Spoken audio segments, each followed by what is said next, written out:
Con nuestro saludo de cordial bienvenida de la tarde-noche, hoy viernes 30 de agosto, último viernes de la última semana del octavo mes del año 2024.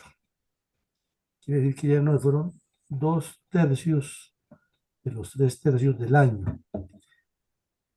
Vamos a hacer unas reflexiones históricas y geopolíticas del conflicto con el Perú, de la guerra que se presentó en 1932.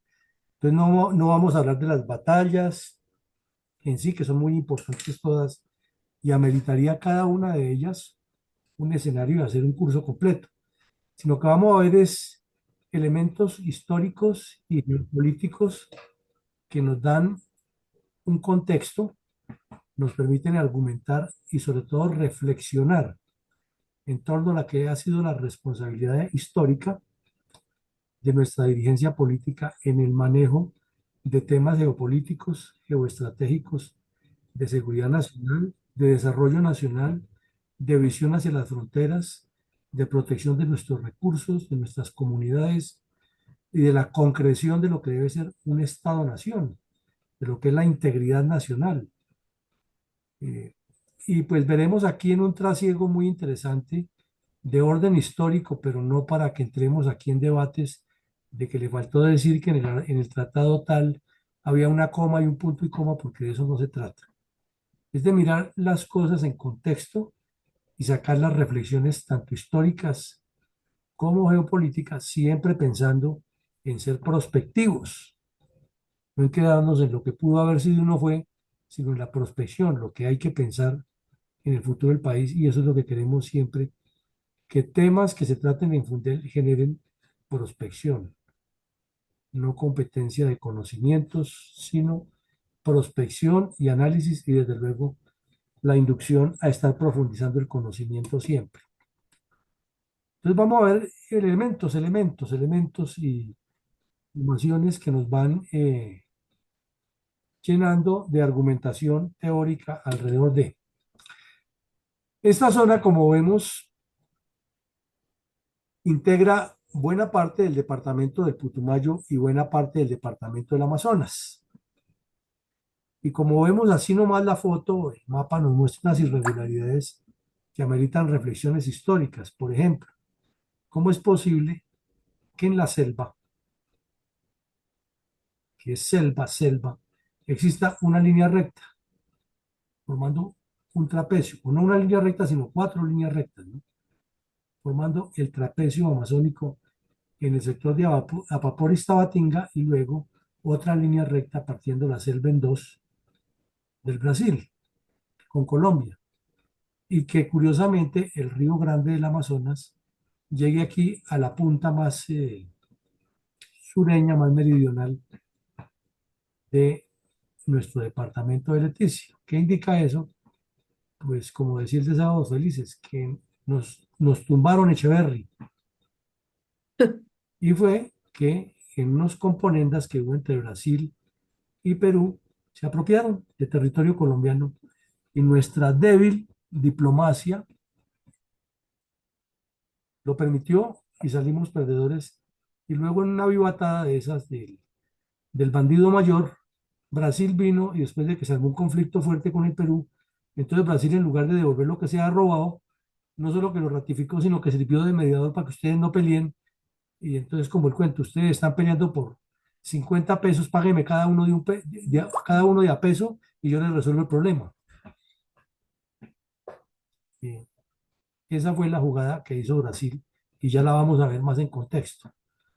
Entonces, estos territorios tienen una cantidad de historia que no vamos a detallarla tanto, ni queremos que en la respuesta nos enfrasquemos en eso, sino simplemente digamos que eran unos territorios que por una situación, que ya veremos algo en detalle, de la Iglesia Católica, con el afán de evangelizar y tener controles entre los virreinatos de Perú y Colombia, terminaron en un litigio que casi no se resuelve y que a la final la única perdedora fue Colombia. Hecha esa premonición, entremos ya a mirar cosas en materia. ¿Cuál era la situación política de Colombia en 1932 cuando se desata esa guerra? Es muy importante que le pongamos mucha atención a esto, que tomemos nota y que reflexionemos para que nos demos cuenta que es que nuestro país no ha podido avanzar eh, más de lo que podría haberlo hecho debido a esa pugnacidad y a esa descomposición tan marcada que hay en la dirigencia política frente a las realidades de sus funciones, obligaciones y misiones constitucionales con el Estado, el territorio, la sociedad, la comunidad y el desarrollo. Colombia acababa de superar uno de los periodos más aciagos de su historia, porque las cosas hay que llamarlas como son, fue un periodo aciago, tras la implementación de la Constitución de 1886. El Partido Conservador quedó en el poder y se apoltronó allí 45 años. Y en ese interregno de esos 45 años no tuvimos sino tragedias en Colombia. Una guerra civil en 1895, en la cual el general Reyes pasó a ser el héroe, con un par de victorias importantes aquí cerca de Bogotá. Luego la peor guerra que ha padecido Colombia, que es la peor peste que le ha pasado, que fue la guerra civil entre liberales y conservadores, donde perdimos aproximadamente entre el 70 y el 80% de la población calificada para trabajar.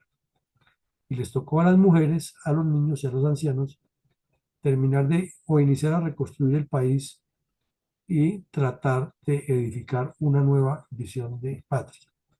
Pero como ya lo hemos analizado aquí también en otros episodios, cuando el general Reyes, que fue el elegido después de la guerra para tratar de ponerle orden a esto, intentó hacer un gobierno nacional que evitara la pugnacidad que nos ha llevado a esa tragedia.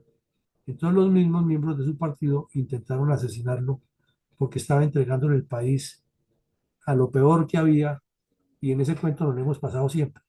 Yo soy el mejor y mi contrario político es lo peor.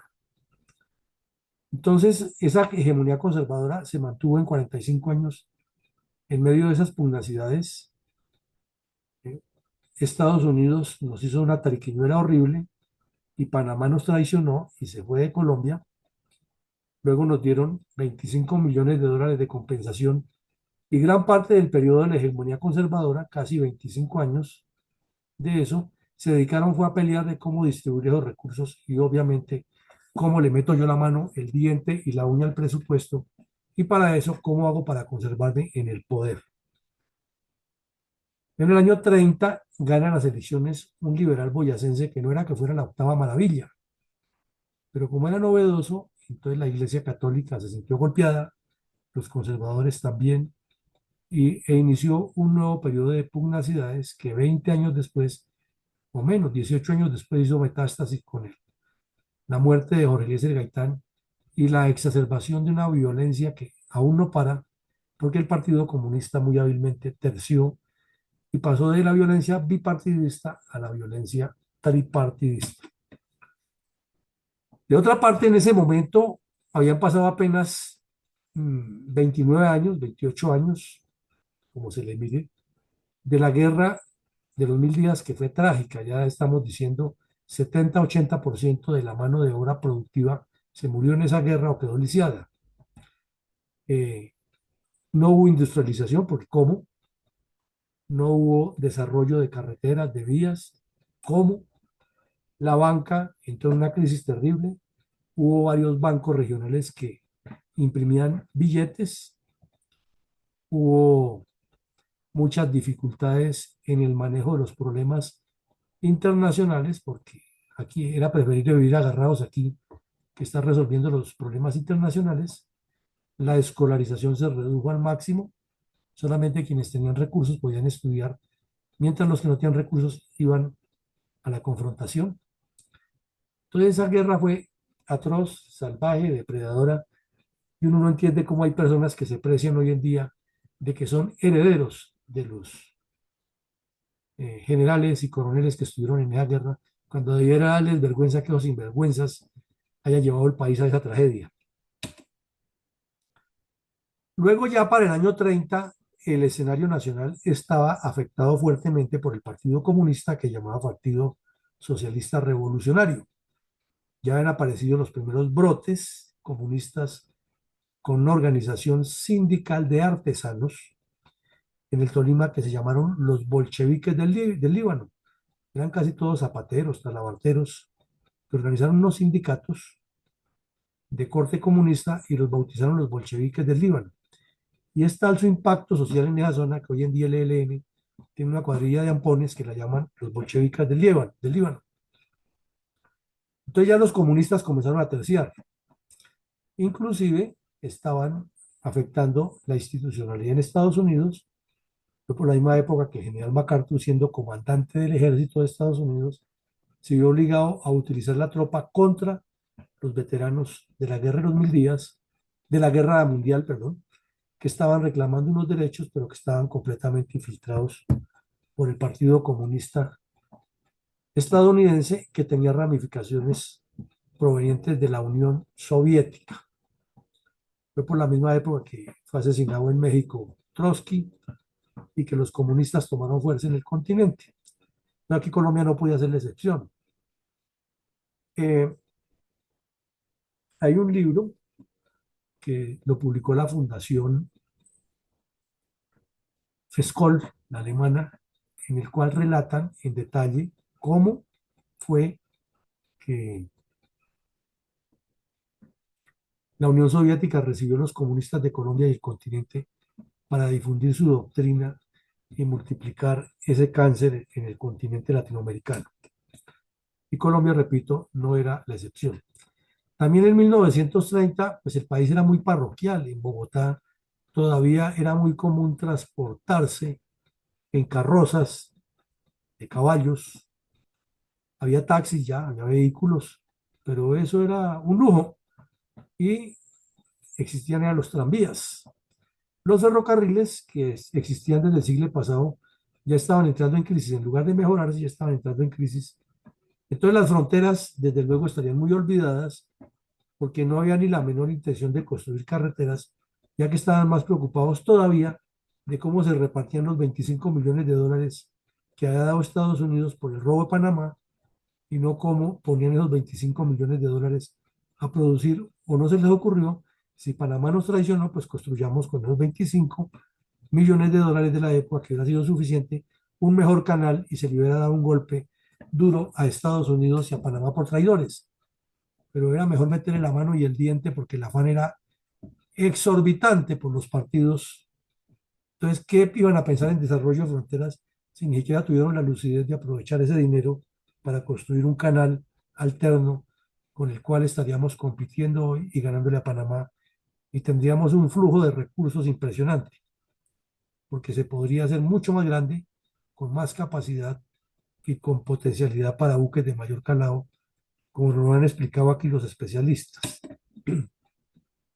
Hasta ahora, después de la tragedia de los guerras de los 1000 días, 30 años después, Colombia iniciaba a mejorar la escolarización y desde luego el proceso de urbanización iba creciendo porque la misma demanda de mano de obra para construcción, para obras civiles, para los oficios varios, para las artesanías que ya estaban convirtiéndose en mini industrias como la zapatería, la sastrería, la ferrería que la llamaban en ese tiempo, que digamos que es la metalmecánica de ahora, la mecánica automotriz ya iba creciendo y las construcciones civiles demandaban más mano de obra, entonces mucha gente venía del campo y se producía un proceso de urbanización que iba creciente, además matizado con ese venenito que quedaba en el alma de, de la guerra de los 1000 días. Pero paralelamente, los liberales y los comunistas comenzaron a impulsar el sindicalismo, el sindicalismo donde no había industrias. Entonces es un contrasentido decir que el Partido Comunista es la vanguardia de la revolución obrera y que aquí en Colombia lucha por los pobres cuando no había industrias y el sustento eran los obreros. Entonces por eso se enfocan en que las pocas fábricas que existían, cómo cooptar a todos esos obreros y meterlos en sindicatos y reclamar que era una ley y decir que mientras en Estados Unidos, con el New Deal, el señor Roosevelt le había dado un nuevo enfoque a la construcción de Estados Unidos con los principios keynesianos, aquí en Colombia había que hacer lo mismo cuando la realidad es que no teníamos industrias, no había sindicatos. Entonces lo que había que organizar era gente para que destruyera el país y en eso los comunistas sí son expertos. Para el año 1930 inicia a partirse una nueva etapa de lo que es el final de esa incidencia altísima que tuvo la Iglesia Católica en la política y la educación. Y como muy bien lo cuestionaba el señor Indalecio Liévano Aguirre en su famoso libro de los grandes conflictos sociales, económicos y políticos de Colombia, la Iglesia Católica había ejercido un patronaje impresionante sobre la política y la educación, al punto que se decía que Monseñor Perdomo estaba supremamente iracundo, él era el cardenal primado de Colombia, que estaba supremamente iracundo con el señor Guillermo Valencia, que era poeta, es el tatarabuelo de la señora Paloma Valencia, la actual senadora, que él estaba bravísimo con él porque se ha dejado ganar las elecciones de los liberales y que eso no tendría perdón de Dios para el Partido Conservador porque le ha fallado y no lo dicho, casi lo excomulga por eso, con el poder que tenía como obispo. Pero eso demostraba la realidad que el país estaba cambiando y que los dirigentes políticos no lo entendían porque ese proceso de urbanización y de falta de industrias hacía que mucha gente terminara ideologizada y desde luego que el Partido Comunista fuera sacando ventaja de eso porque encontraba el caldo de cultivo ideal en el desempleo, en el hambre, un país tan rico con tanta potencialidad como Colombia en las zonas rurales para producir agroindustria y todo el contexto agropecuario en las ciudades, la gente muriéndose de hambre. Aquí en Bogotá se morían niños de hambre, inclusive viviendo en la calle, debajo de los puentes, y en los campos perdiéndose las cosechas y abundante carne, tanto bovina como caprina, como gallinas, etcétera. Triste realidad de un país por una dirigencia política descompuesta y por una incidencia terrible de la Iglesia Católica que estaba muy de acuerdo en sostener a esas castas para que le siguieran pelechando con base en el concordato, le siguieran donando dinero y una educación que ya comenzaba a infiltrarse de marxistas, provocando la violencia y quitándole el predominio que ha tenido la Iglesia Católica. Como vemos, sectores opuestos en ideologías sin mayor sustento, pero sí en intereses personales, estaban sembrando la descomposición del país. Y el Partido Comunista, que estaba tomando fuerza, repito, con el nombre de Partido Social Revolucionario, entonces opuesto a cualquier defensa que fuera a hacer Colombia de su soberanía, y es más, cuando Perú invadió a Colombia, estos bandidos del Partido Comunista se declararon en contra de Colombia y a favor de la invasión peruana. Pero había un detalle que fue el que trajo como la metástasis de todo eso. Es que en las bananeras, en la zona del Magdalena, ocurrió un desorden muy fuerte y la tropa intervino y allí se desataron unos choques y terminó con algunos muertos. Nadie sabe cuántos fueron, porque la prensa amarillista de esa época publicó unos titulares increíbles. Y luego apareció Gabriel García Márquez, que era especialista en decir mentiras y sostenerlas, y dijo que eso eran trenes llenos de muertos los que salían de ahí. Y como lo dijo García Márquez, listo, esa es la verdad de ahora, y a partir de ahí se habla de la masacre de las bananeras desde ese tiempo. Pero resulta que había un abogado muy joven que acababa de regresar de Italia, donde había elaborado una tesis brillantísima en derecho, que era militante del Partido Liberal y fue elegido senador de la República por el Partido Liberal en la misma línea del gobierno del señor Olaya. Entonces, por atacar a los conservadores, encontró el punto más débil, como ha sucedido a lo largo de nuestra historia. No se atacan entre ellos, sino que buscan es agredir a quien no puede participar en política, que son las fuerzas militares. Y el señor Gaitán se encargó de montar toda una novela, pero impresionante, es una novela como para un cuento, como para un thriller de Hollywood. que esos los militares descabezaban, cortaban manos y hacían todas las barbaridades posibles en esa zona y que habían hecho una masacre que eso no se podían contar los muertos y que la sangre de los muertos rodaba por las calles y no sé qué más vainas. Y entonces se la dedicó al general Cortés Vargas, que era el comandante de la tropa, solamente para coger su prestigio de ser el defensor del pueblo, porque él venía de Italia de experimentar lo que estaba ocurriendo allá en la preguerra mundial. Y con ese cuento, y mientras tanto Carlos Lleras, que era el contralor, buscando desde esa época ser presidente, Alfonso López Pumarejo en la misma tónica, Darío Echandía en la misma tónica, y todos los que han destruido el país en la misma tónica, pues finalmente el cuento de las bananeras se convirtió en el tema nacional y hasta el día de hoy esa mentira repetida en verdad, convertida en verdad, es la explicación de la situación política de Colombia en los años 30. Entonces, como vemos, el país estaba, como ha mantenido siempre, en un desorden interno, una conflictividad de intereses, en un choque de polarizantes visiones personalistas, egocéntricas y no pensando en el futuro de semejante nación tan hermosa, tan rica y tan bien ubicada que nos dio la naturaleza. Triste y cruda realidad, y eso era la radiografía más general de lo que nos estaba pasando en Colombia en ese momento. Entonces, vamos a ver por qué el Perú decide invadir a Leticia. Y esto es como un cuento interesante que ojalá todos los colombianos nos lo supiéramos de memoria para entender qué es lo que nos pasa geopolíticamente. Resulta que en 1802, 8 años antes de que América entrara en convulsión, se nombró una comisión evangelizadora que venía con potestades desde Roma y de la corona española para que revisara los territorios del Maynas, Jaén y otro en lo que actualmente son los límites de Perú y Colombia.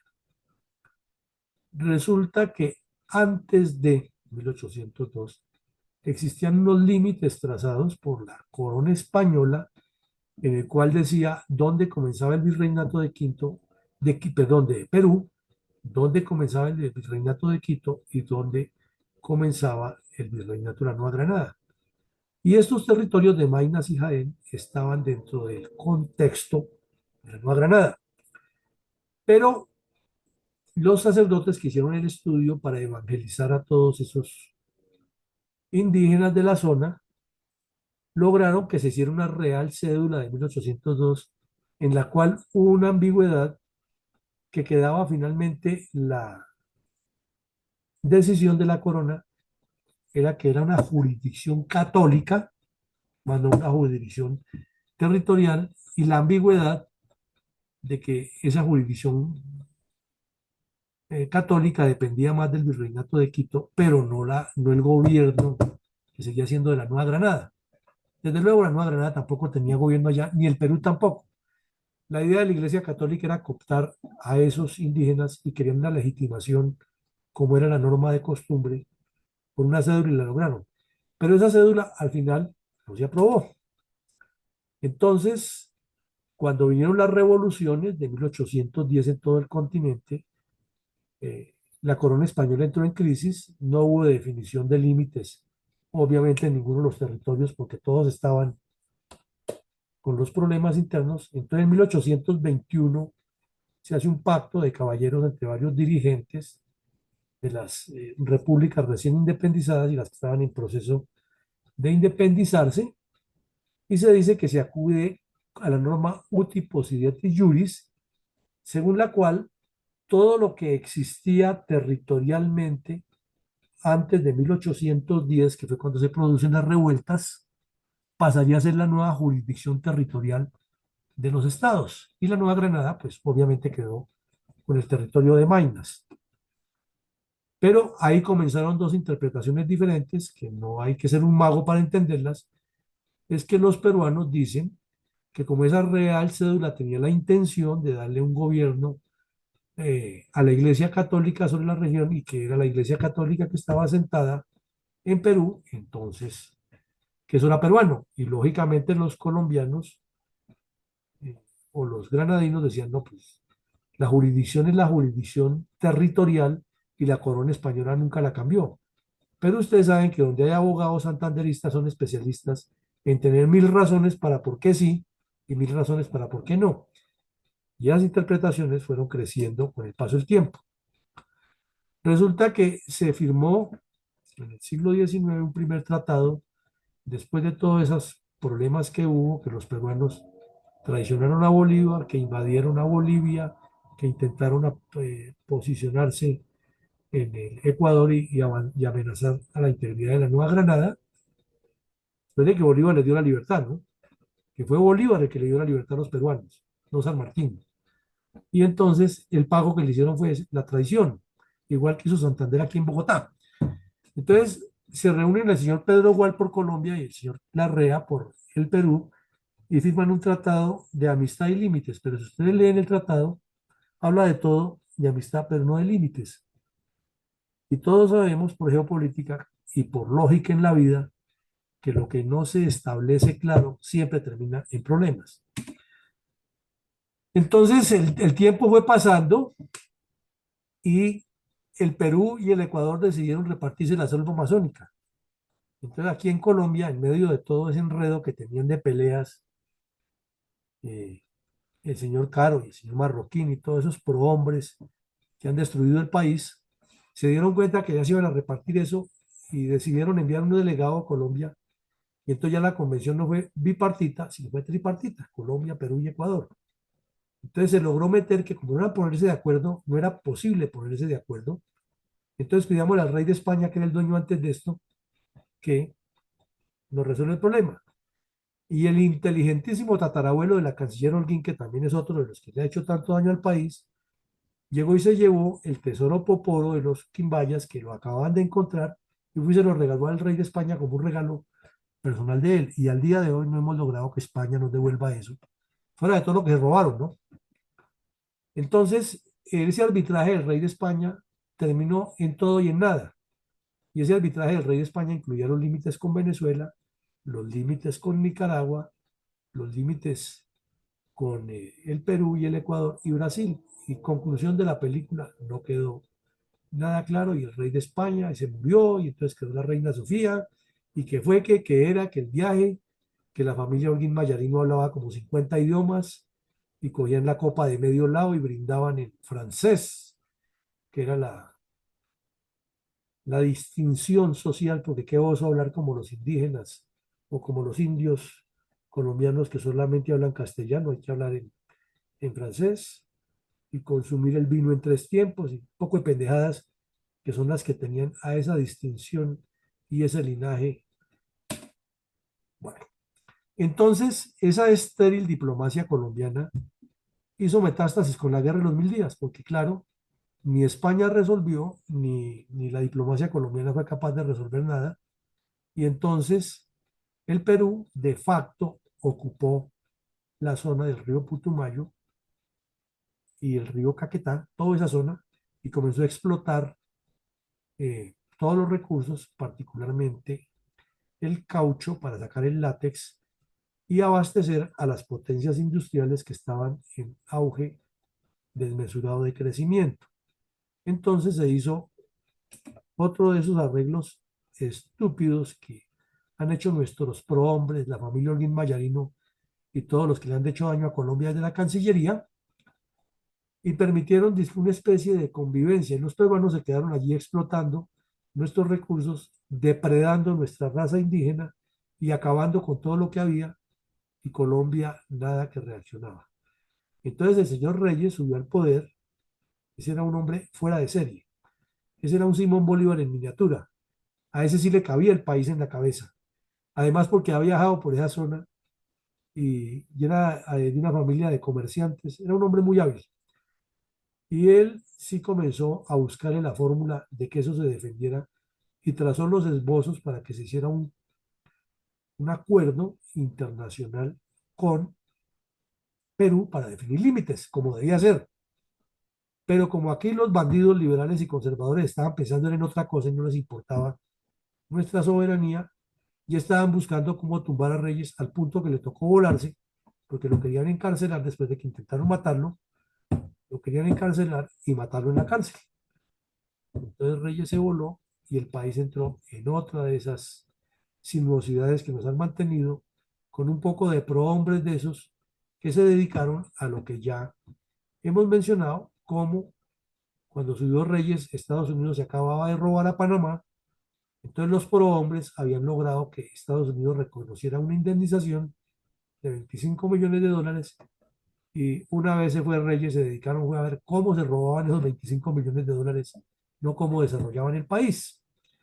Entonces la Casa Arana hizo ferias y fiestas, pero por lo menos quedó sobre el tapete esa visión geopolítica y esa preocupación que sembró Reyes en la Cancillería por defender a Colombia. Y mandaron unas tropas muy mal uniformadas, muy mal armadas y olvidadas del mundo, sin una comunicación clara, a ocupar unos puestos. Uno de ellos era la Pedrera, al norte del trapecio amazónico, sobre los límites de Colombia con Brasil, el Perú. Pero los peruanos, ni cortos ni perezosos, se metieron por el río Caquetá y asaltaron la base de la Pedrera. El general que estaba allí, que eso es una cosa curiosa, un general al mando de 63 soldados, porque había más generales que soldados en esa época de las guerras civiles en Colombia. Si ustedes miran los cuadros de mando de un batallón, eso tenía como 6 coroneles, como 10 mayores, como 30 capitanes, tenientes eran menos, sargentos eran menos, y soldados eran casi la mitad. Eso ya el comandante del comandante, del ayudante del comandante, porque esa era la visión de los politiqueros para tener el control del país. Entonces, pues el Ejército Nacional, que todavía no se ha formado como nacional en forma, porque apenas Reyes lo había creado y estaba en ese proceso, pues todavía tenía todos esos vicios y enfermedades. Pero asaltaron la Pedrera, el general que estaba allí tuvo que huir enfermo, con un poco de tropa desgastada, y en Brasil lo recibieron como de consolación. Y cuando en Bogotá decidieron enviar unas tropas, estaban tan mal uniformadas que al llegar a Manaos tuvieron que intercambiar varios cables telegráficos con Bogotá para que se autorizara el paso de esas tropas, porque no les creían que fueran soldados debido a la diversidad de uniformes que llevaban y la diversidad de armas. Eso es parte de. Entonces, Colombia protestó ante los escenarios internacionales, Perú tuvo que agachar la cabeza y el señor Lozano Simonelli de Colombia y el señor Salomón del Perú firmaron un tratado en 1922 que le ponía fin a todo eso porque el presidente Leguía del Perú estaba en otra de las crisis, porque si en Colombia llueve, en el resto de Latinoamérica no escampa con la podredumbre política y entonces el señor se dio cuenta de que ha sido un error gravísimo haber cometido ese envío de tropas y firmó el tratado prácticamente en secreto, lo tuvo 5 años en secreto, y cuando se hizo público se desató en el Perú un nacionalismo de vitrina por los que querían el poder, obviamente, agrediendo a Colombia, y entonces se pusieron las situaciones tensas y se declaraban ellos que el Congreso no debía reconocer el Tratado de los Años de Salomón. Y Colombia insistía, ya no firmaron esos problemas de ustedes allá, ¿cómo lo resuelven? Pero Colombia no va a cambiar el tratado. Entonces la situación se iba poniendo tensa. Y por eso hacemos la conferencia hoy, que es 30 de agosto, porque pasado mañana se cumplen 92 años del día que unos civiles peruanos, alebrestados por las fuerzas militares de allá y por los políticos contradictores al general Sánchez Cerro, coronel Sánchez Cerro, que era el presidente de facto del Perú, organizaron una invasión a Leticia y cometieron una serie de desmanes. Entonces, cuando en Colombia se enteraron, en Bogotá, pues inmediatamente se le declaró la guerra al Perú por lo que han hecho y se procedió a enviar tropas y hubo varios combates, varias batallas muy interesantes de las cuales no vamos a hablar hoy, porque el tema es lo histórico, lo estratégico, lo geopolítico que nos enseña. Entonces aquí vemos una cantidad de elementos interesantes de orden político, histórico, geoestratégico, que nos deben poner a pensar a todos, que es que de ayer, de hoy y al parecer de mañana, seguiremos embarcados en la nave de la insensatez y la estupidez, mientras nuestro país, que tiene todos los recursos, que tiene toda la potencialidad para, valga la redundancia, seamos potencia continental, esté enmarcado y enfrascado en una peleadera de unos con otros y aquí por el pedacito, al estilo de Santander, por su pedacito aquí y lo demás no me importa, porque es que yo lo que quiero es mi pedacito aquí. Entonces, muchas reflexiones que nos quedan de ahí. Luego vienen consecuencias geoestratégicas de lo que pasó después de la guerra. La guerra la ganó Colombia, afortunadamente. Entonces, reflexionemos un poco en lo que ocurre después de esa guerra.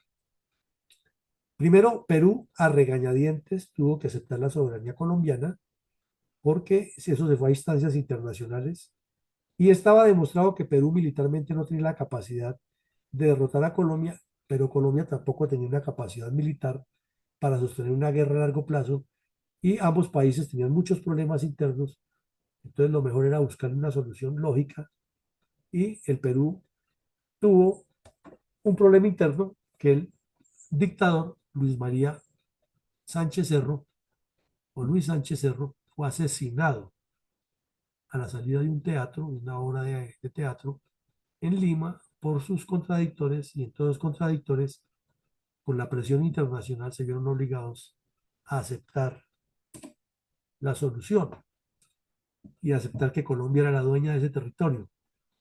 Pero aquí nos queda algo importante. Fue el primer caso serio de movilización nacional sin tener una estructura militar todavía bien afianzada, pero se hace una movilización nacional, se hace un llamamiento a reclutamiento y de hecho, por ejemplo, el curso militar en la que fue subteniente el general Alberto Ruiz Novoa, que después llegó a ser ministro de Guerra en Colombia, es porque jóvenes de 16, 17 años vinieron de muchas partes del país y se presentaron voluntariamente en los cuarteles para ser oficiales, suboficiales o soldados para ir a defender a Colombia.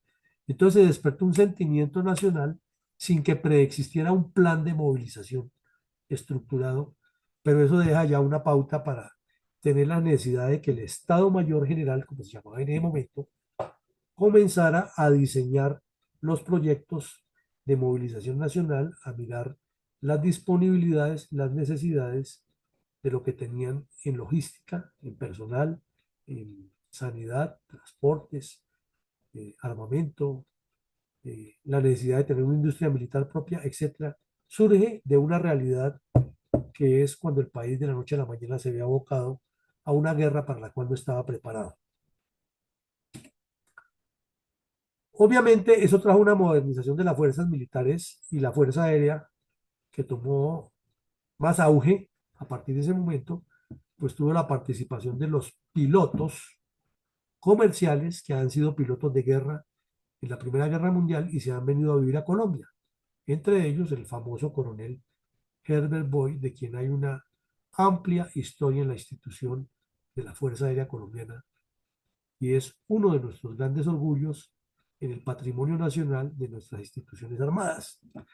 Entonces allí hay una cantidad de modernización en técnicas de combate, en técnicas defensivas, en estrategia, en manejo de líneas de comunicación, en traslados de tropas, en alistamiento de tropas, en etapas de la formación de la instrucción militar. Hay que profesionalizarlas, hay que mejorar la instrucción en la escuela militar de cadetes, hay que crear una escuela de suboficiales de las tres fuerzas que los forme ya como técnicos militares en aspectos muy profesionales de la carrera. Hay que pensar en una cantidad de reservas para una eventual movilización, porque siempre la fuerza de primera línea no será suficiente. Hay que tener ya una ley de servicio militar muy clara y hay que crear los primeros consejos de seguridad y, perdón, de consejos superiores de defensa nacional. Entonces, en ese aspecto es positiva porque le da el primer gran vuelco a la organización militar. Inclusive la Academia Militar de Historia o Academia de Historia Militar Colombiana considera que esa es la segunda reforma militar del siglo XX. La primera pues fue cuando el general Reyes en 1907 decide profesionalizar las fuerzas y crear la Escuela Superior de Guerra y dar los visos para que se construyan la Fuerza Aérea y la Armada Nacional. La segunda es que con ocasión de esta guerra, esas incipientes tres fuerzas se ven obligadas a mejorar la doctrina, a actualizarla, a adquirir equipos, a adquirir tecnología y a profesionalizar sus hombres con nuevas técnicas de guerra. Eso desde luego conduce a que haya una reestructuración del concepto que no existía en Colombia de seguridad y defensa nacional, porque los dos partidos políticos habían considerado desde la guerra de la independencia era que las Fuerzas Armadas estaban hechas para manejar los intereses ni siquiera de partidos políticos.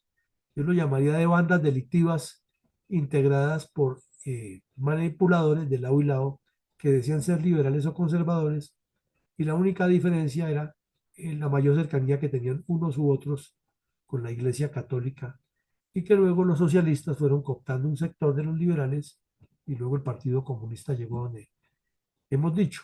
Pero no había un concepto integral de seguridad, de desarrollo, de defensa nacional, de integración de planes.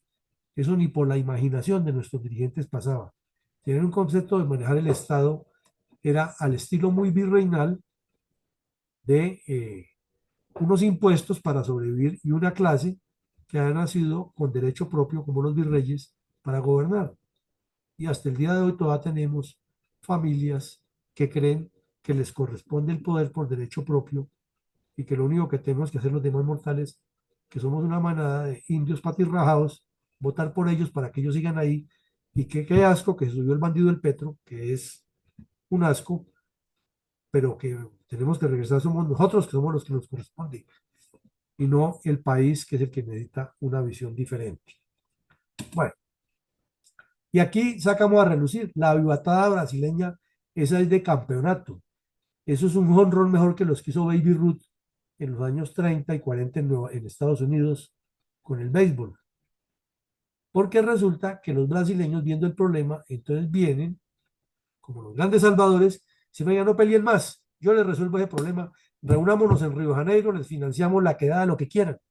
Y con eso Brasil legitimó al que Colombia y Perú se pusieran de acuerdo con esos límites, y entonces legitimó de facto la línea Apaporis-Tabatinga, y es un caso único, porque todavía en el desierto medio se justificaría, ¿no? Medios, una línea recta, pero una zona donde hay tantos ríos y quebradas, trazar una línea recta y decir que esto va por aquí, cuando no se pueden ni siquiera sembrar mojones en la selva, porque por más que se descumbre hoy y se siembre el mojón de referencia, en una semana eso ya está tapado de monte y en un año ya ni existe.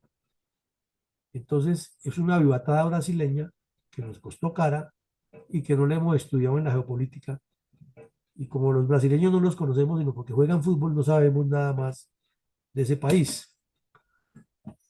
Eso demostró también una pobreza geopolítica de la Cancillería que es histórica, atávica y repetitiva. Ahí vemos que hace unos años la Corte Internacional de Justicia de La Haya falló contra Colombia una decisión completamente espuria que nos pretenden robar 75.000 kilómetros cuadrados de mar territorial, y salió la ilustrísima canciller María Emma Mejía y dijo, pues ahora habrá que pedirle permiso a Nicaragua para pasar por lo que era nuestro.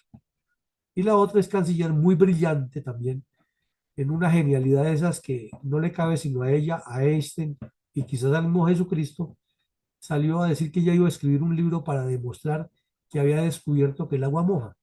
Y es que China tenía intereses geoestratégicos sobre el canal, un canal en Nicaragua. Entonces, esos son nuestros cancilleres, esos son nuestros embajadores que viven en otros menesteres. Y digamos que en los gobiernos anteriores nombraban algunas personas medianamente cultas que por lo menos no nos hayan quedar mal en chambonadas. Pero es que en este gobierno sí ha dedicado a enviar bandidos, delincuentes, personas con antecedentes, investigados, y comenzando por el canciller primero que tuvo, que es una vergüenza, y el que puso no se le queda atrás. Entonces, Colombia nunca ha tenido cancilleres idóneos que sepan de geopolítica ni que sepan de la defensa de los intereses de la nación. Saben eso sí de la defensa de los intereses de sus amiguis, en eso son expertos y nos ganan a todos. Además porque hablan como cuatro idiomas se ubican muy bien, conocen mejor que nosotros cómo se cata el vino de la bodega de los 50 años, cómo se cata el de los 60, con cuál queso se combina el vino, no sé qué. En eso sí son expertos.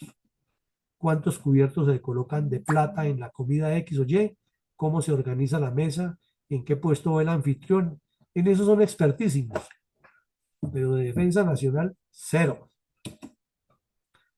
Eh, el reto que viene como consecuencia para los gobiernos subsiguientes es tener política de fronteras que aún no hemos sido capaces de construirla, pero el reto está ahí sobre la mesa y es la obligación para todos los gobiernos de entender que esa guerra nos abrió los ojos.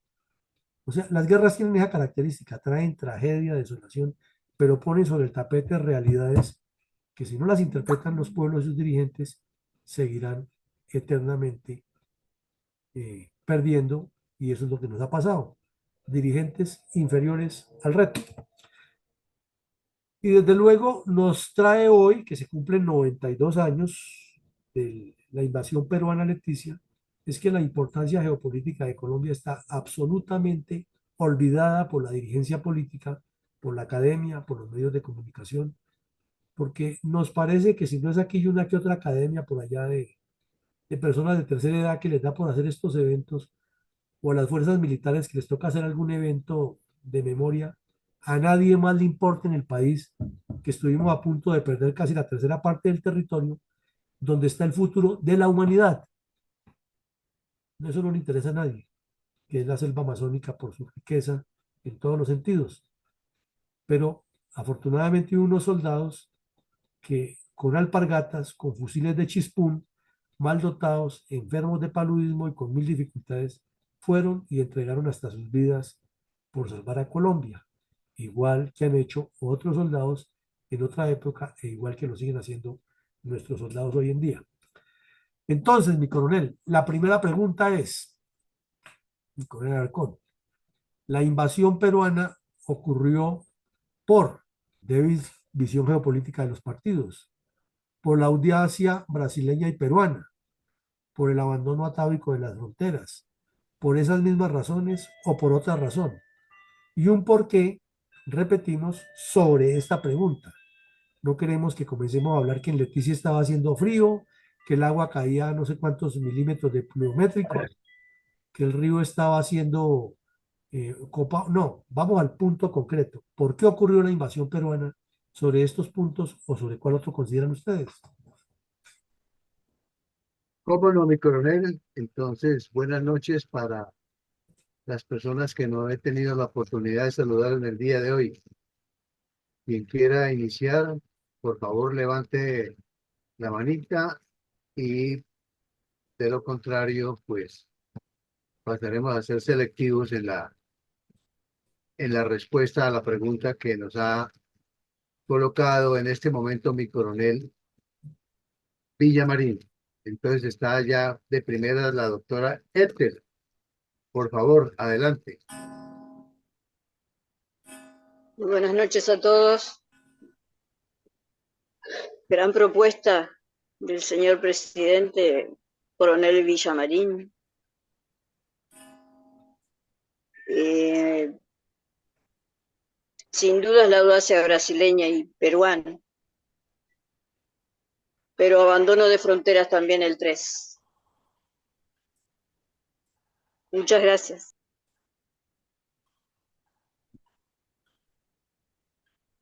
Gracias, mi doctora. Adelante, por favor, ingeniero Rosita. Bueno, muchísimas gracias. Es muy probable que todos los aspectos que se han colocado allí como causa de la invasión peruana, Leticia, tengan algún nivel de importancia cada uno. Sin embargo, creo que los muchos años de la historia de Colombia, porque ya tenemos como 5 siglos y medio, eh, notoriamente durante las últimas décadas, no podemos decir que la libertad y el orden haya sido lo que más se ha garantizado a los colombianos. Eh, Las razones para ello corresponden al diseño e implantación de un modelo político que no se fundamentó nunca en nuestra idiosincrasia, que las tendencias naturales de nuestros ancestros, los indígenas y muy probablemente también los afros traídos a la fuerza, eh, así como las estructuras políticas, sociales, económicas que se forjaron durante la colonia por los españoles que vinieron y que establecieron el sistema feudal español, es muy probable que se forjaron eh, estructuras políticas, sociales, económicas que aún todavía estamos viviendo inclusive. Así es de que desde allá empieza todo ese problema, sí, probablemente, pero es que lo hemos sostenido muy, eh, no sé, absurdamente por no ponerle atención a lo importante que es el sistema educativo en el país. Muchísimas gracias. 4 razones y una quinta que podría también presentarse como razones para explicar la invasión peruana a Leticia, que pudo haber ocurrido por cualquiera de estos factores. Para su respuesta, mi coronel Iván González, por favor, adelante. Concreticos. Gracias, mi coronel. Pues yo creo en el quinto punto. Y la otra razón es la ignorancia completa de la nación, del país, de su geografía, su composición, sus características, su cultura por regiones, eh, la manera de pensar, de ser. Y lógicamente detrás de eso, pues, está la falta de patriotismo, de identidad, de amor por la tierra, por la nación, por el país que nos da la oportunidad de vivir, bien o mal, pero nos da oportunidad de vivir. Y cuando eso sucede, todos esos factores se conjugan, pues somos una nación extremadamente débil, que lógicamente suscita la audacia de las demás naciones. Muchas gracias, mi coronel. Muchas gracias, mi coronel González. Adelante, por favor, Yolanda.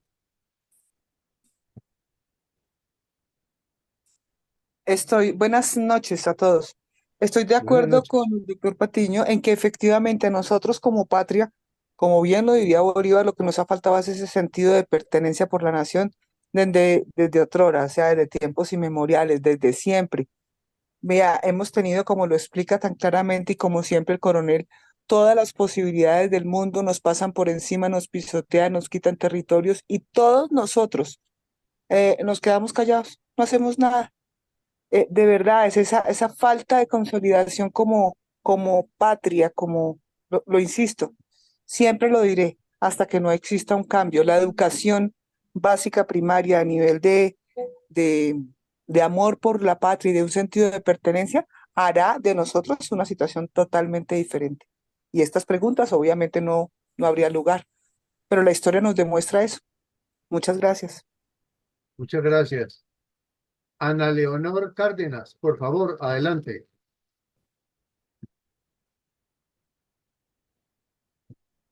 Ya puedes abrir tu micrófono, Ana.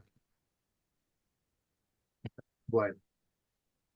Mi sargento mayor Elías, adelante, por favor. Gracias, mi coronel. Buenas noches.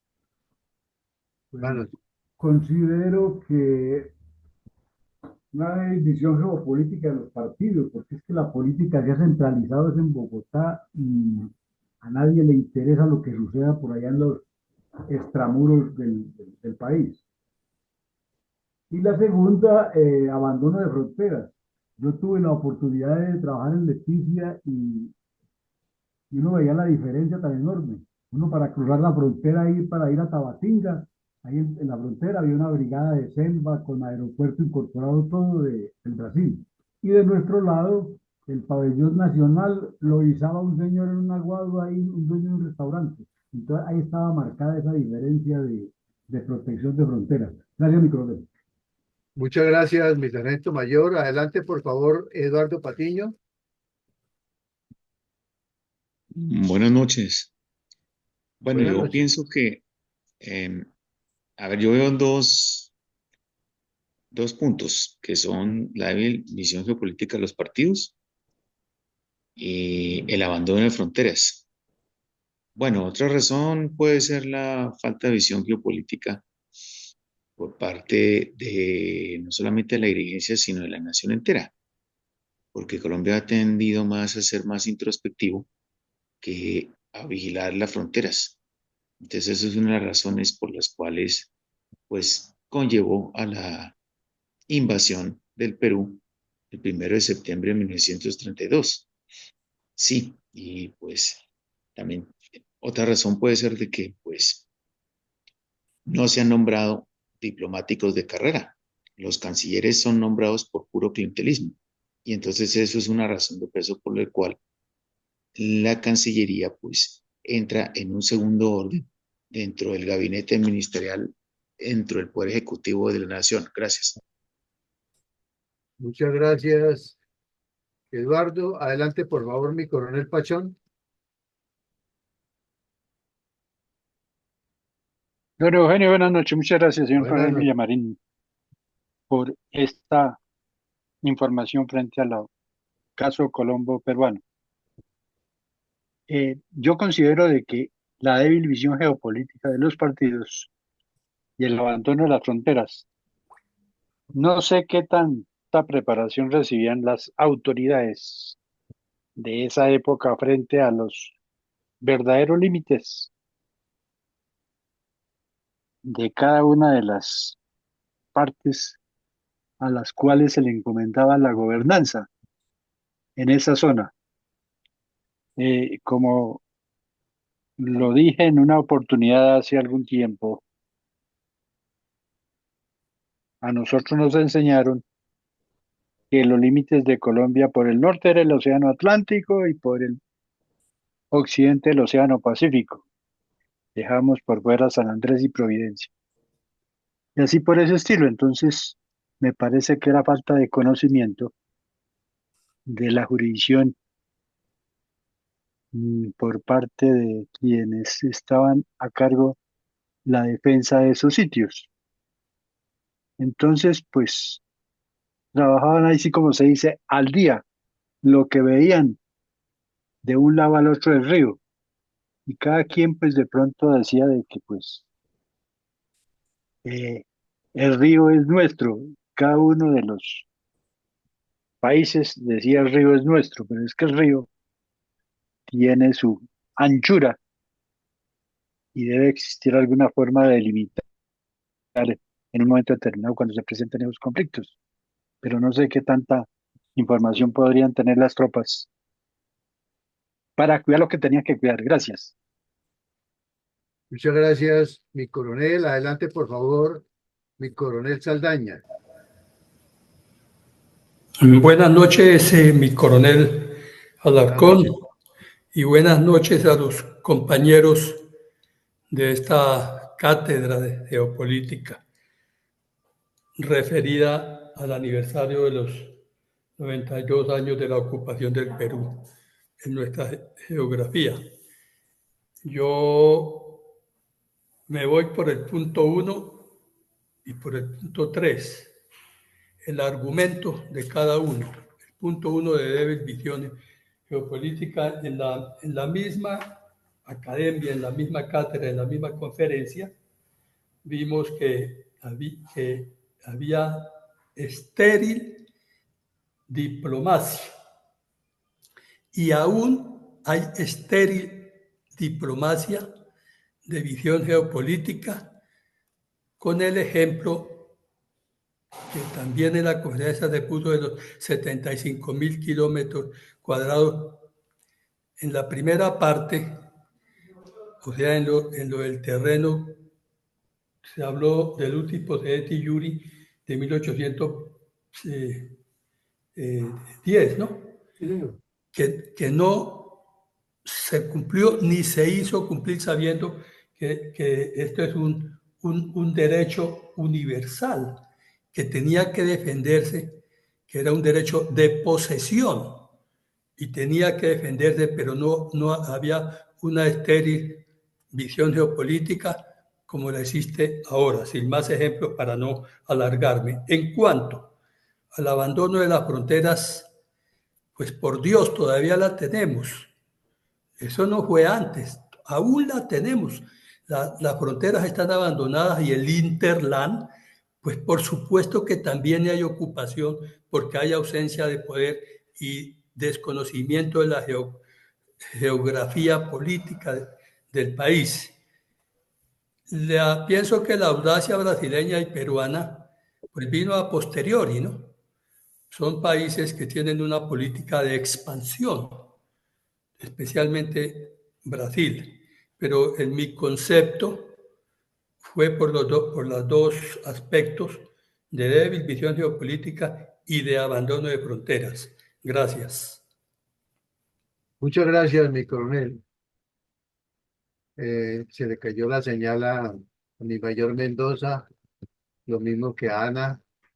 Entonces, mi coronel Villamarín, tenemos campo para la otra pregunta. De acuerdo con los constantes errores geopolíticos colombianos,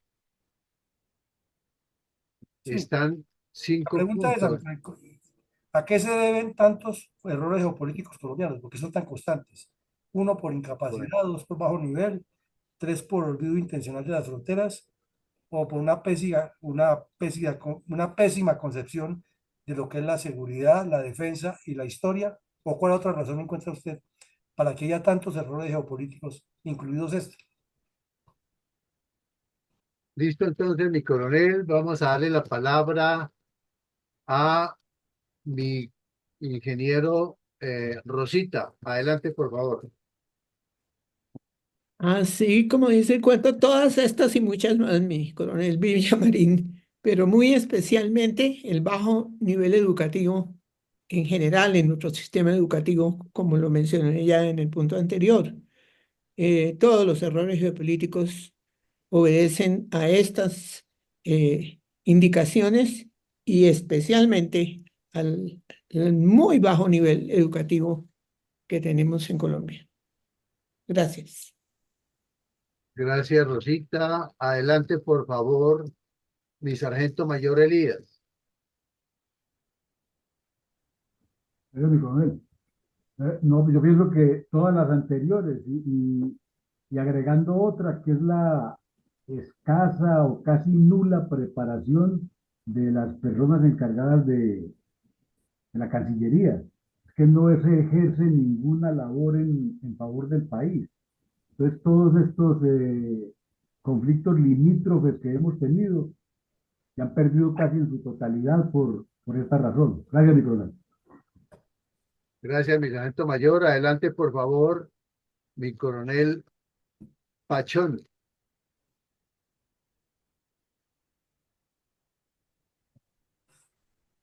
Pues quienes debieran de llevar siempre la voz cantante en el Estado son la dirigencia política, porque ahí depende obtener o tener un mayor nivel educativo de la ciudadanía, estar pendiente para no descuidar la seguridad de las fronteras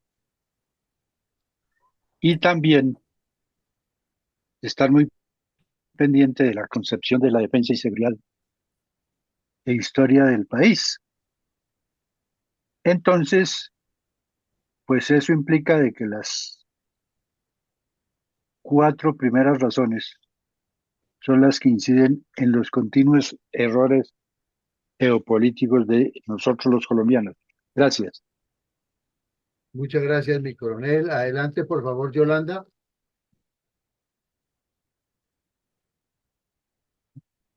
Em, pues yo diría que los mismos, o sea, todos están incluidos, más lo que siempre he puesto, la falta de educación desde nivel primario. Eso es más o menos, gracias. Muchas gracias, mi doctora Ethel. Adelante, por favor.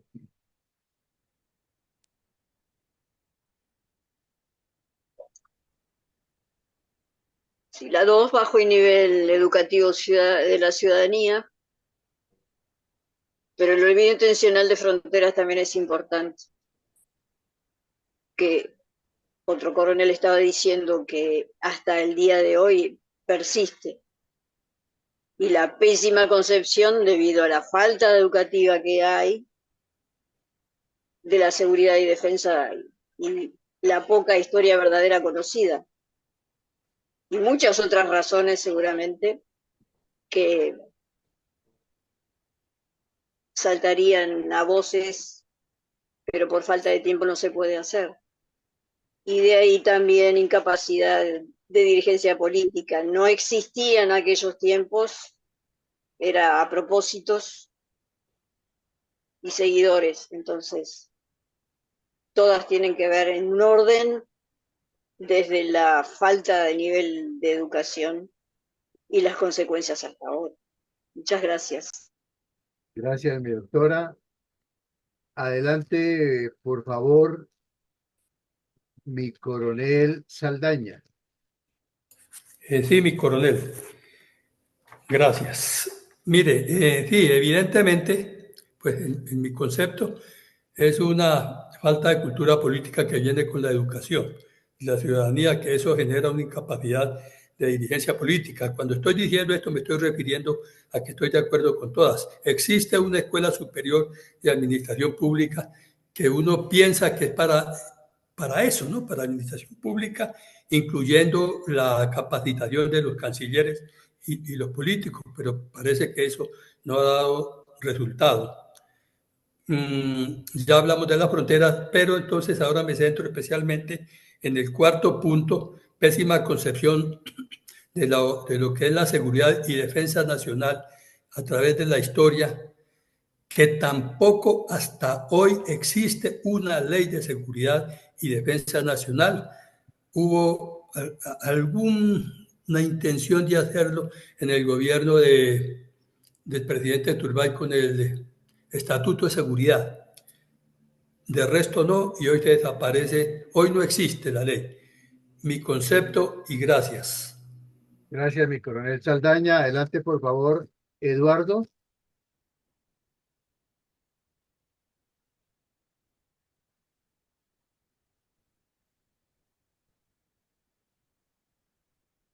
Se cayó la señal de Eduardo también. Bueno, entonces vamos con mi coronel Iván González.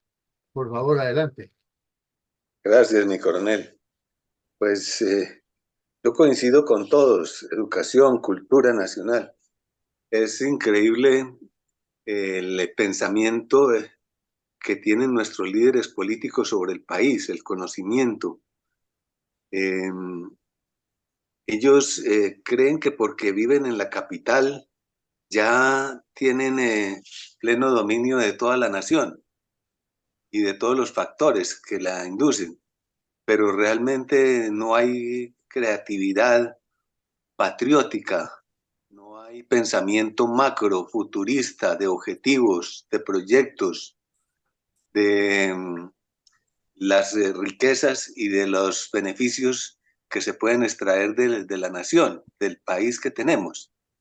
Son demasiado parroquialistas, muy provincianos, esa es la verdad. Su razonamiento nacional no es nacional, sino que es muy pueblerino.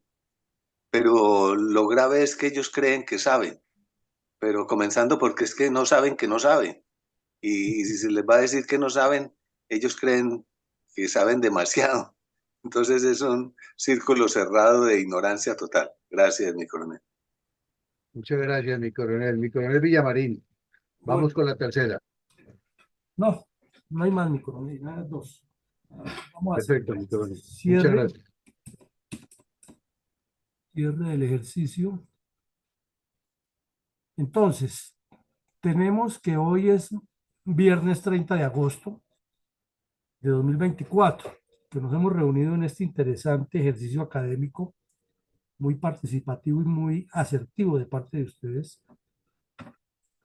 con el fin de verificar la importancia histórica y geopolítica del conflicto con el Perú. Hubiéramos podido traer aquí a colación las batallas que fueron gestas heroicas fueron acciones de mucho valor, de mucho sacrificio, y es un reconocimiento que merecen nuestros soldados de ayer, hoy y siempre. Pero entonces, para no caer en la repetición, le dimos un toque analítico desde las perspectivas histórica y geopolítica con el fin de coadyuvar a formar pensamiento crítico, a que mediante ese método de la mayéutica socrática veamos cómo se hace parir la verdad y luego de haber parido la verdad, buscar amarla, fortalecerla, difundirla y estructurarla cada vez mejor. Entonces creemos que eso nos da más perspectiva y nos da mucha más capacidad de análisis y de conocimiento de la política del país. Ese es el secreto, conocer la política del país para poderla explicar y aplicar mejor. Luego vimos que la zona de los departamentos de Putumayo y Amazonas tiene un valor geoestratégico importantísimo y resaltamos de entrada que es inexplicable que por falta de sentido común de nuestros dirigentes y por abandono de lo que es el hinterland y por olvido de lo que nos corresponde, hayan permitido que, por un lado, el Perú se quede en el departamento de Loreto con una gran parte del territorio colombiano, con una línea recta en la selva, y que el Brasil nos haya aplicado la línea Apaporis-Tabatinga dentro de la selva, y que si no es porque el río Amazonas forma una especie de dos líneas rectas allí, también se hubieran robado eso. Que el Perú siempre reclamó que no solamente le correspondía este trapecio amazónico, sino de ahí para allá todo hacia el occidente. Entonces eso pues fue generando unas dificultades que las vimos a lo largo de la historia, pero primero vimos cómo era que era Colombia en 1932, cuando ocurrió la invasión peruana a Leticia. Y nos damos cuenta que era un país muy provincial, con una clase política afincada en el poder, muy cercana de la Iglesia Católica, y otra clase política ávida de poder, aliada con los comunistas, buscando que la lucha de los obreros y los sindicatos en un país que no tenía industrias. Entonces ya comenzamos mal porque estábamos haciendo cosas que no eran. Y también una evolución que era lógica que se iba a presentar es que con el inicio de la urbanización y la escolarización de la gente, ni había recursos para que todo el mundo estudiara en centros educativos privados, ni había los suficientes docentes en esos campos. Entonces había que formarlos y crear centros de educación pública en la cual el Estado iba a tomar una acción diferente, orientando a los ciudadanos. Y entonces se convirtió en que la educación pública inició a ser el foco de liberales resentidos y de comunistas, que son más resentidos todavía, y la educación privada quedó en manos prácticamente de la Iglesia Católica por mucho tiempo, prolongando el drama que aún no hemos sido capaces de resolver. Y otros puntos, como el problema de las bananeras y que no se cicatrizaban las guerras anteriores, etcétera, nos ayudó a que con el olvido de las fronteras el Perú le diera la piquiña de querer robarse un pedazo de territorio colombiano. Ahora hicimos un recorrido histórico, analítico y geopolítico de por qué ocurrió la invasión, y entonces comenzamos a retomar el tema de la cédula de 1802 del rey Carlos IV, que luego pues no se pudo aplicar por los problemas internos que tuvo la invasión napoleónica y otros sucesos, que definitivamente en el 21 se llegó al acuerdo de uti possidetis juris, que es universal, que es inmodificable e inamovible, pero para nosotros todo lo que es inmodificable e inamovible es susceptible de un pacto siempre lesivo para Colombia.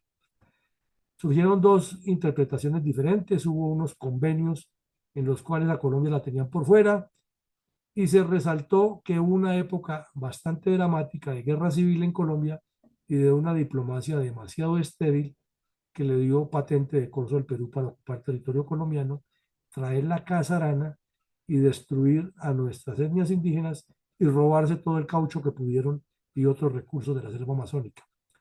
Luego, gracias a la visión geopolítica de Reyes, se pudo pensar en establecer unos límites, pero las pugnas internas lo sacaron del poder y, afincados, afianzados en esa debilidad colombiana, los peruanos asaltaron a La Pedrera, luego se vieron obligados a retroceder, se firmó un tratado en 1922 entre un colombiano de apellido Lozano y un peruano de apellido Salomón. No se publicó a tiempo en el Perú y por los problemas internos políticos del Perú, que también eran graves como los colombianos, en el año 32 decidieron hacer una invasión y dar pie a un conflicto armado que afortunadamente lo ganó Colombia gracias al coraje y el sacrificio de nuestros soldados, que nunca han sido reconocidos como corresponde por esa acción. Soldados huilenses, caqueteños, tolimenses, pastusos, nariñenses en general, putumayenses, que no dudaron un segundo en ir a presentarse a los cuarteles y sobró gente voluntaria, igual que las damas colombianas que decidieron todas donar joyas para que con ese dinero se financiara la expedición militar y se detuviera la agresión peruana. Luego vimos algunas consecuencias geoestratégicas, todas muy importantes y quizás hay más, ¿no? Pero nos quedó aquí la sensación en estas consecuencias geoestratégicas, es que nuestra Cancillería ha sido pobre en concepción geopolítica porque los funcionarios lo han sido, porque no hemos tenido cancilleres idóneos, porque no hemos tenido embajadores con visión de país y porque no hemos tenido gobiernos comprometidos en la defensa estructural y el desarrollo de la nación. Pero sí, también tiene puntos positivos que nos llevó al primer caso de movilización nacional desordenada e inoportuna y todos los calificativos que le podamos dar, pero hubo una movilización nacional y dejó los cimientos para que las instituciones del Estado revisaran algunos asuntos fundamentales en la seguridad y el desarrollo. Se modernizaron las fuerzas militares, desde luego. Quedó demostrado una vez más, como históricamente lo ha demostrado la humanidad, que el vivo vive del bobo y el bobo del papá y la mamá. Y entonces Brasil, que ya se había robado un pedazo de territorio colombiano y necesitaba legitimarlo, actuó de mediador y de hecho quedaron legitimados sus límites que ellos se habían inventado. Y todos felices comieron perdices y sonrieron con las lombrices. Asimismo, quedó demostrada que Colombia no tiene un concepto claro de la ciudadanía, de la importancia geopolítica del país, no solo por los recursos que tenemos, que son ingentes, son abundantes, sino porque no hemos entendido que esa posición geográfica tan importante, con 2 océanos, 3 cordilleras, salida al Pacífico, al Atlántico, salida directa al Caribe, costas enfrentadas con el oriente de China, participación en la Antártida, posibilidad de establecer flotas marítimas por un canal que una al planeta, etcétera, etcétera. No lo hemos entendido porque aquí es más importante decir que Uribe es mejor que Petro, o que Petro es mejor que Uribe, o que Santos es mejor que Uribe, o que Samper era mejor que Pastrana, y la lista sigue.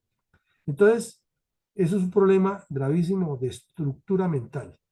Pasamos ya a las preguntas con la participación de ustedes. Escuchamos muy atentamente todos los conceptos muy válidos, muy acertados, por cierto, y sobre todo enfocados y en corto tiempo, lo cual quiere decir que hemos venido adquiriendo la cultura y la disciplina de enfocarnos en el foco, para la redundancia. Entonces la pregunta era si eso se debió a una débil visión geopolítica de los colombianos, especialmente de los partidos políticos que son los que tienen que orientar las masas, o fue debido a la audacia brasileña y peruana, o porque hay un abandono per secula secularum de las fronteras, o por otras razones. Entonces las respuestas fueron mixtas, no hubo una sola respuesta que tuviera más preeminencia que la otra, pero lo que sí quedó claro es que en contexto no hay concepción de geopolítica para orientar el país por muchos factores, entre ellos el bajo nivel educativo y la poca calidad profesional e idoneidad de quienes han ocupado cargos de alto nivel, especialmente en la Cancillería y las embajadas. Entonces, nos parece que esta es una gran enseñanza, que de aquí podemos fortalecernos y tener argumentos para demostrar por qué Colombia necesita un partido político transformador y no seguir en más de lo mismo.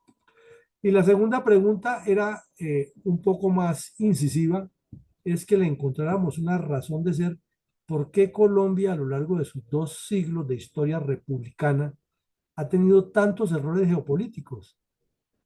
¿Por qué Colombia, siendo el país que se precia, de que tiene a los más doctos, los mejor preparados, porque de esa mentira hemos vivido, ¿no? Que los colombianos tenemos gente mucho más preparada que el resto del continente, y ese es un cuento que nos echaron y nos lo creímos y además lo repetimos. Pero es que a la hora de la hora, lo que vale son los resultados y ahí es donde no hemos demostrado serlo. Entonces, miramos que si era por la incapacidad de esa dirigencia política, si era por un bajo nivel educativo de la ciudadanía, era por un eh, olvido intencional de la política de fronteras, o era porque hay una pésima concepción de la seguridad de la historia, o por otras razones. Escuchándolo a todos ustedes, hubo mucho énfasis en que las cuatro y otras son correlativas, pero que esencialmente el problema parte del nivel educativo de la ciudadanía, de la pésima formación que se le da a los niños, de la pésima concepción que tiene la dirigencia política y por ende los gobernados, porque los políticos son el faro de luz en el buen sentido de la palabra. Si un político conduce bien a su rebaño, ese rebaño llega a los mejores pastizales con agua y va a producir la mejor carne, la mejor lana, la mejor leche, los mejores quesos y las mejores crías, porque está bien dirigido por un pastor que sabe para dónde lo lleva. Si lo meten en un pedregal, se le mueren todas de hambre y de sed y fracasa como pastor. Entonces el líder político tiene una responsabilidad muy grande, que es la que no entienden los que están en el poder, y parece que tampoco entienden los que tienen afán de que los elijan, porque elijan a mí para ir a robar o para ganar, que yo después le abro camino. No sabemos cuál es el camino que va a abrir, pero esa es la mentalidad. Y desde luego porque esa dirigencia política, al ser tan incapaz, hace que no tengamos sentido de la historia, sentido de la defensa nacional, ni sentido del desarrollo ni de la seguridad. O sea, lo fundamental que tiene responsabilidad un Estado está y ha estado en manos de personas que no han llegado a tener la altura de los retos. Pues como ven ustedes, este ejercicio de hoy nos sirve para reflexionar e ir más allá del patrioterismo, de recordar que en el 32 nos agredieron y que tuvimos la posibilidad como nación de superar el problema, pero con esa capa de barniz por encima, no queremos romper esa telita y meter el dedo para tocar la pus que hay por dentro, que es la que se ha cubierto con esa telita de apariencia por fuera, de buena salud, siendo que el país se está descomponiendo por dentro hace rato. Pero al tocar esta realidad, al cruzar esa piel artificial e ir e indagar sobre los órganos afectados, nos damos cuenta que es mucho lo que hay por hacer y poco lo que hemos hecho los colombianos por mejorar nuestro país. Así de que invitamos a multiplicar, a ayudar, a difundir, porque la tarea es bien larga.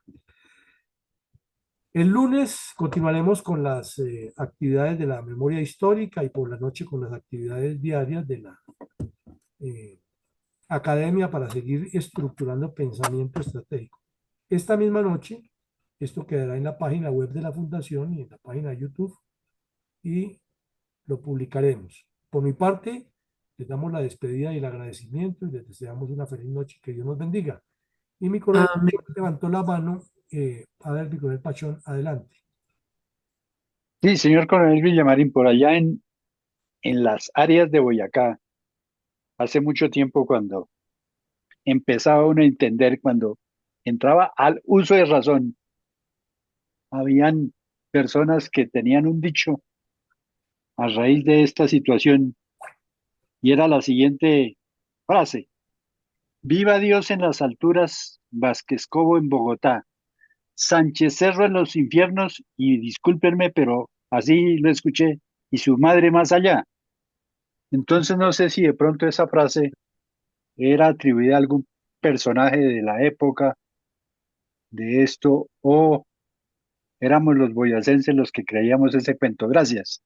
No, mi coronel, esa fue una frase que la compusieron, inclusive la publicaron en los medios de comunicación como El Tiempo, y eso rodó mucho y en las primeras emisoras que comenzaban a circular la repetían. Eso es parte de nuestra historia. ¿Por qué no la repiten, por favor? Mi coronel Pachón. Bueno, viva Dios en las alturas, Vázquez Cobo en Bogotá, Sánchez Cerro en los infiernos y su madre más allá. Gracias. Muy buena Bueno, y mi buenísima. coronel, estamos listos. Bueno, a todos muchísimas gracias, que Dios los bendiga y fue una jornada muy enriquecedora. Así es. Muchas gracias, mi coronel. Bendiciones. Bendiciones para Aprendiendo. todos. Buena Dios y noche. patria, feliz noche. Gracias.